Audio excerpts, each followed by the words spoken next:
Bagaimana komentar Kiai Ahmad mengenai peristiwa sekelompok orang yang berkasus dengan Bapak Jokowi mengenai tuduhannya bahwa ijazah Pak Jokowi itu palsu? Mereka sowan atau joint venture dengan Habib Rizik Syihab yang nasabnya terbukti palsu itu. Monggo ya Ahmad, gimana? Jadi kasus ijazah palsu dengan orang yang nasabnya palsu kan begitu. Ya begini ya, masalah ijazah Pak Jokowi ini. Pak Jokowi ini kan sudah 22 tahun ya mengabdi di bangsa dan negara kita ini. Mulai dari sebagai wali kota Solo ya 2005. Kemudian terpilih kembali di 2010. Kemudian 2012 mencalonkan sebagai gubernur di DKI Jakarta. 2014 juga masuk KPU lagi. 2014 sebagai calon presiden. Kemudian 2019 beliau menggunakan ijazah itu lagi untuk calon presiden yang kedua. Jadi apa iya gitu? Kan di situ ada KPU yang memverifikasi data-data seorang calon. Apakah KPU di Solo waktu itu begitu bodoh menerima sebuah ijazah yang palsu kemudian diloloskan? Kemudian kalau misalnya waktu pertama itu palsu, apa iya dalam proses politik selama 5 tahun di mana beliau menjadi seorang wali kota kan tentu ada musuh-musuh politik. Kalaulah itu ijazahnya palsu, sementara dia nyalonnya di Solo, tentu kan banyak teman-temannya di Solo juga. Lah dia dulunya sama saya gitu, tahun 1980 itu dia bersama saya. Mancing-mancing aja ndak sekolah atau ndak kuliah. Pasti ada yang begitu tuh. Tapi buktinya beliau bisa untuk nyalon lagi 2010. Ya kan? Nah tentu ini secara logika saja. Ini sudah jauh lah. Kalau kita mengatakan tentang ijazah Pak Jokowi itu palsu atau tidak. Jadi sudah tidak relevan. Jadi sudah tidak masuk logika publik. Ya kan? Kemudian kita lihat bagaimana Pak Jokowi tahun 2005 jadi wali kota. Prestasi-prestasi beliau yang diakui bukan hanya oleh orang Solo. Beliau diakui oleh Bung Hatta Award sebagai orang-orang yang seorang pemimpin wali kota yang mampu untuk memimpin kotanya dengan baik. Juga dari Harian Republika. Beliau dinobatkan sebagai tokoh pembaruan 2010 oleh Harian Republika. Kemudian bagaimana reformasi birokrasi beliau selama menjadi wali kota Solo itu. Dan prestasi yang paling diacungi jempol adalah kasus pemindahan para pedagang kaki lima dari Taman Banjarsari ke Pasar Kelitikan. 900 pedagang PKL itu dengan sukarela bisa untuk direlokasi ke Pasar Kelitikan. Sementara kalau sudah bicara tentang ekonomi, bicara tentang pedagang kaki lima, rakyat kecil, kan ini sangat riskan. Di situ ada sesuatu, banyak jebakan-jebakan oleh seorang politisi untuk bisa dipilih kembali karena sudah terkait dengan ekonomi masyarakat kecil. Tetapi Pak Jokowi bisa melakukannya tanpa gejolak. Dan dengan sukarela, para pedagang-pedagang itu mau direlokasi ke Pasar Kelitikan dari Banjarsari, dari Taman Banjarsari sehingga kemudian menjadi taman yang indah. Dan bagaimana pembuatan KTP dipermudah, kemudian pelayanan kesehatan, peningkatan lapangan kerja sehingga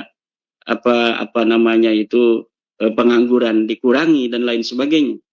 Kemudian ketika 2 tahun beliau menjadi gubernur di DKI Jakarta, sudah banyak program-program walaupun dengan sebuah pemerintahan yang bisa dikatakan singkat, tapi 2 tahun itu beliau sudah banyak gebrakan-gebrakan melalui Kartu Indonesia, Kartu Jakarta Pintar, Kartu Jakarta Sehat, dan lain sebagainya. Kemudian ketika jadi presiden, coba bayangkan Mas Rifki, selama beliau 2 periode jadi presiden Indonesia ini, sudah 40 lebih bendungan yang bisa dibangun selama pemerintahan Pak Jokowi. Ribuan kilometer jalan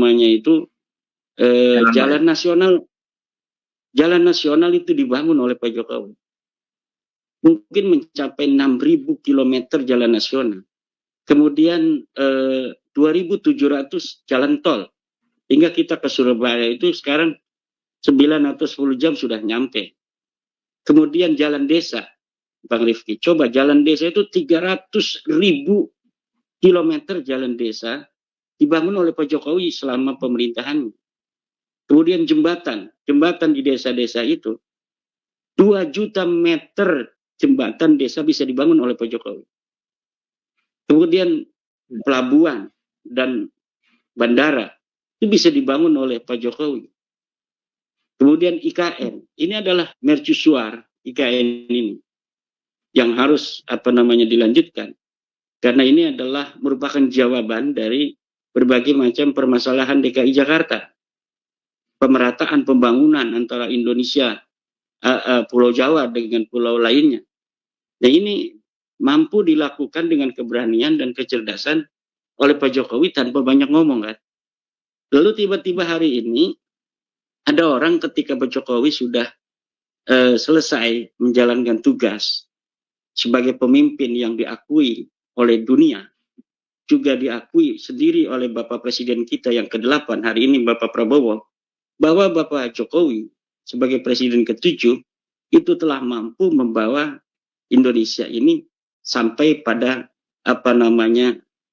sekarang ini dalam tahap-tahap rakyat tidak kekurangan makan, rakyat relatif sejahtera. Kemudian Pak Prabowo sebagai seorang manusia yang menunjukkan rasa terima kasih kepada Pak Jokowi ketika beliau beberapa kali sejak tahun 2004 atau 2000 berapa mencalon belum pernah jadi. Didukung Pak Rizik Syihab itu nggak pernah jadi-jadi. Ketika nggak didukung Pak Rizik Syihab, didukung Pak Jokowi malah jadi. Tentu yang menurut Gus Dur, Bapak Prabowo adalah merupakan sosok yang ikhlas. Kalau yang mau yang ikhlas pilih Pak Prabowo. Kalau mau ikhlas itu Pak Prabowo, begitu kalau Gus Dur. Maka karena saya meyakini Gus Dur seorang waliullah, saya kira Bapak Prabowo tidak akan melupakan Bapak Jokowi. Jadi orang yang ingin memisahkan antara Bapak Prabowo dan Bapak Jokowi, menginginkan Bapak Jokowi ditinggalkan oleh Bapak Prabowo, saya kira itu mimpi di siang bolong.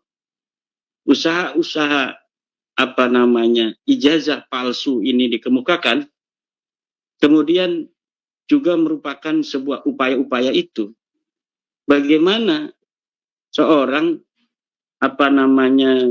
Joko Widodo yang telah membantu Bapak Prabowo sampai beliau menjadi seorang presiden, walaupun tentu dengan kerja-kerja kolektif dari tim Bapak Prabowo yang lain juga. Tetapi saya kira Bapak Prabowo menginsafi bahwa peran Bapak Jokowi dalam menjadikan beliau sebagai presiden itu besar.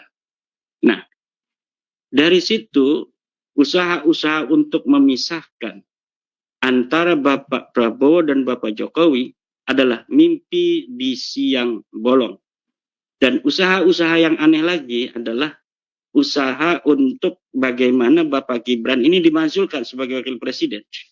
Bagaimana seorang presiden dan wakil presiden yang dipilih secara sah oleh pemilu yang sah, suara rakyat yang harus dihormati, kemudian tiba-tiba ada beberapa kelompok orang yang meminta kepada Bapak Presiden untuk memajulkan Gibran pasangannya sendiri.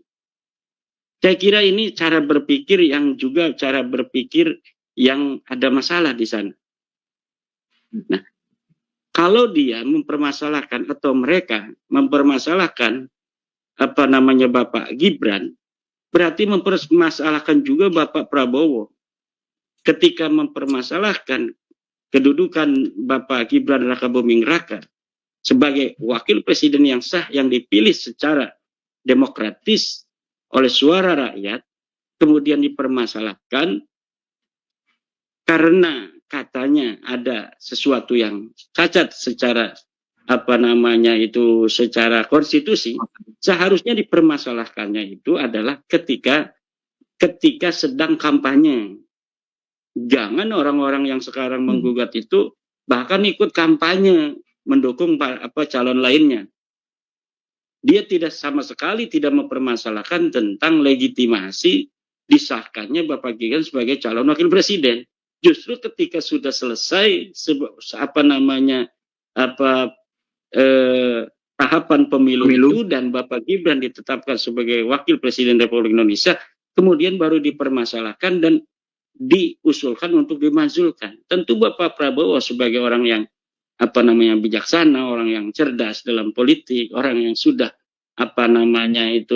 digembleng di kawah candra di muka kehidupan, bahkan beliau sebagai kesatria Indonesia, yaitu sebagai tentara, tidak akan mudah untuk ditekan, tidak akan mudah untuk diberikan masukan-masukan yang tidak masuk akal seperti itu.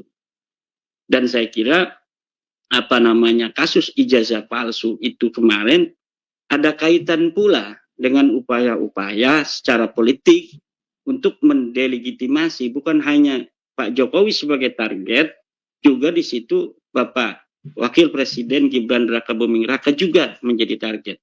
Dan saya kira bangsa Indonesia yang telah memberikan suaranya terhadap Bapak Gibran itu tidak akan rela suaranya kemudian dipermainkan hanya karena ada kekurangan puasan secara elektoral, kekalahan dalam pemilu, kemudian orang-orang ini kemudian mempermasalahkan legitimasi Bapak Gibran sebagai wakil presiden. Kemudian mengenai tentang datangnya Rismon Sianipar dan orang-orang yang sekarang sedang dipolisikan oleh Bapak Jokowi, ya saya kira seharusnya ini istilahnya mereka kan mempermasalahkan ijazah Pak Jokowi. Muntang manting istilahnya itu di media sosial bahwa Bapak Jokowi ijazahnya palsu, Bapak Jokowi skripsinya palsu. Bapak Jokowi sabar. Nah, ketika Bapak Jokowi melaporkan, mereka kepanasan. Yeah. Mereka flying victim, katanya ini kriminalisasi. Kriminalisasi gimana? Anda menuduh Bapak Jokowi yang terhormat, yang 20 tahun menjabat sebagai pejabat, bahkan 22 tahun, kemudian dituduh ijazahnya palsu, sedangkan ini negara hukum, ada pasal tentang penyemaran nama baik, penyebaran berita bohong, kemudian dilaporkan oleh Bapak Jokowi, kemudian Anda bilang ini adalah kriminalisasi. Kriminalisasi itu orang yang tidak melakukan tindakan kriminal, kemudian dikriminalkan. Itu namanya kriminalisasi. Orang yang tidak atau tidak sebagai pengedar narkoba, kemudian ditaruh narkoba di mobilnya atau di rumahnya, kemudian dituduh sebagai pengedar narkoba, itu namanya kriminalisasi. Tetapi orang yang jelas ada jejak digitalnya, dia mengatakan Bapak Jokowi ijazahnya palsu, sudah diberikan klarifikasi dari UGM bahwa kami yang mengeluarkan ijazah dan kami memastikan ijazah Pak Jokowi ini asli. Mereka tidak terima. Masih aja mereka itu mengatakan ijazah Bapak Jokowi palsu. Kemudian teman-teman Pak Jokowi banyak yang satu kelas telah memperlihatkan ijazahnya sama dengan ijazah Pak Jokowi. Mereka tidak percaya juga bahwa itu dibayar katanya. Itu dicipta kondisikan. Orang-orang suruh mengaku sebagai teman-teman Pak Jokowi. Pak Jokowi masih diam. Lalu mereka datang ke rumah Pak Jokowi. Apa? Itu akhlak Indonesia? Bukan. Itu bukan akhlak Indonesia. Ada orang yang tiba-tiba datang ke rumah orang, Assalamualaikum, Bapak coba saya ingin lihat ijazah Bapak asli atau bukan. Kan ini dalam struktur peradaban dan akhlak dari bangsa Indonesia ini sudah jauh. Apalagi Bapak Jokowi orang Solo. orang-orang yang peradabannya lebih halus dari bangsa Indonesia lainnya, bahkan dari satu Pulau Jawa dengan kami yang ada di Banten itu berbeda. Kultur orang Solo yang halus. Nah, tentu ini beda dong perasaan di hatinya. Dicatat oleh Pak Jokowi, oke, berarti ini orang-orang ini bukan mencari kebenaran. Orang ini ingin mencari masalah. Mungkin dia ada benci pada saya. Boleh. Nanti negara ini hukum, negara hukum, saya laporkan saja. Dilaporkanlah sama Pak Jokowi. Setelah dilaporkan, mereka kemudian ke Kelabakan, minta bantuan ke beberapa tokoh, termasuk ke Bapak Rizik Syihab, mengadukan ijazah palsunya Pak Jokowi. Mungkin kata Bapak Rizik Syihab, saya juga lagi pusing sebenarnya menghadapi tuntutan nasab palsu. Kalian datang kepada saya untuk melaporkan ijazah palsu. Antara ijazah palsu dan nasab palsu, mana yang lebih berat? Seharusnya saya yang datang pada Anda untuk meminta bantuan tentang nasab palsu, bukan Anda datang pada saya untuk meminta bantuan tentang ijazah palsu. Mungkin begitu, tapi kan kita nggak tahu ya. Cuma saya kira ini aneh ya, atau bukan aneh. Kita bisa untuk kemudian mengambil kesimpulan bahwa sebuah gerakan yang sebelumnya itu tidak diketahui, gerakan ini sepertinya ini dari rakyat yang menemukan indikasi adanya kepalsuan ijazah dari Time New Roman yang tidak ada di tahun 1980-an, kemudian sudah ada dicetakan misalnya skripsinya, di ijazahnya, ya kan asalnya itu dari masyarakat kelihatannya. Tapi ketika mereka mendatangi Bapak Rizik udah kelihatan, oh berarti ini circle-nya di sini, benang merahnya ini. Satu orang yang mempunyai dendam politik karena kalah melulu dalam pemilu, mendukung calon kalah melulu, FPI-nya kemudian dibubarkan, ada dendam di situ mungkin kan. Nah kemudian ketika dipermasalahkan, nyatanya datangnya ke dia juga, berarti ini di situ benang merahnya, dan ini kita bisa lihat